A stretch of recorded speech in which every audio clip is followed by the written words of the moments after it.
Here is another obvious fact. The average velocity is at most equal to the maximum velocity. In formulas, this is x of b minus x of a divided by b minus a is at most equal to max of x prime from a to b. This is another consequence of the mean value theorem. How so? Well, the MVT says that the average velocity is equal to the instantaneous velocity at some point within the interval, which is, of course, at most equal to the maximum instantaneous velocity over the entire interval. Now, in the example of the speeding car, we know the average velocity to be 85 miles per hour and use it to conclude that the maximum velocity must be bigger. But a lot of times, what we know is the instantaneous rate of change and that its maximum is some number, say 100. This maximum then restricts how big the average rate of change can be. In other words, we can use the inequality in the opposite direction. Moreover, sometimes we don't know the maximum of the derivative. All we know is that the derivative is always smaller than some number m. For example, 0, if we know that the derivative is always negative. This number m is called an upper bound of the derivative. It is at least equal to the maximum, but may well be bigger. And via the MVT, it still controls how big the average rate of change can be. In other words, an upper bound on the derivative is also an upper bound on the average rate of change. Let us now erase and rewrite everything. If the derivative is greater than or equal to a number m for all values in between a and b, that is, m is a lower bound on the derivative between a and b, then since the MVT says that the average rate of change is equal to the derivative at some point c in between a and b, the average rate of change must also be greater than or equal to m. That is, m is also a lower bound on the average rate of change from a to b.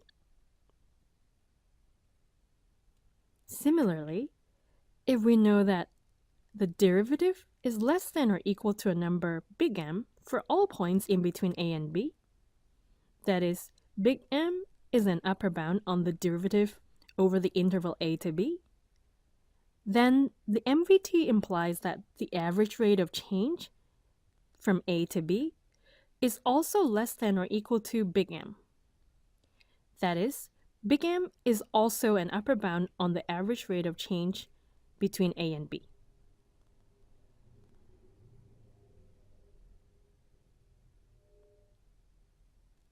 Now, the average rate of change is the total change of the function divided by b minus a. Well, b is bigger than a, so b minus a is positive, and we can multiply the entire inequality by b minus a and get an inequality of the total change of the function.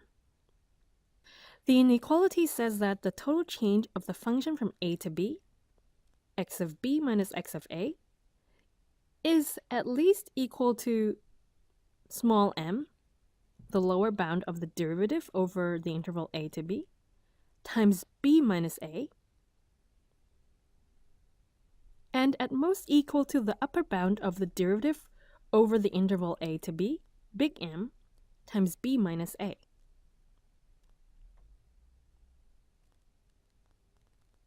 There are times when we know the minimum and maximum of the derivative. The minimum of x prime is definitely a lower bound on x prime, and the maximum of x prime is definitely an upper bound on x prime. So we can replace small m everywhere with the minimum and big M everywhere with the maximum. We get the following inequalities, one of which is what we started with in this video.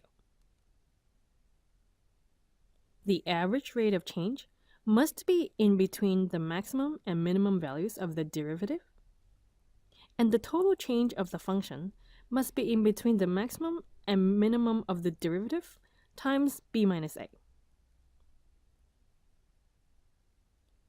Finally, note that the minimum and maximum of x prime are the tightest bounds we can get of the average rate of change this way. This is because the minimum on x prime is the greatest lower bound on x prime. Since any number smaller than all values of x prime must also be smaller than the minimum value of x prime. And similarly, the maximum of x prime is the least upper bound on x prime. That is, the smallest number that can be an upper bound on x prime. We will now use what we have learned in conjunction with absolute values to show an interesting inequality of the sine function.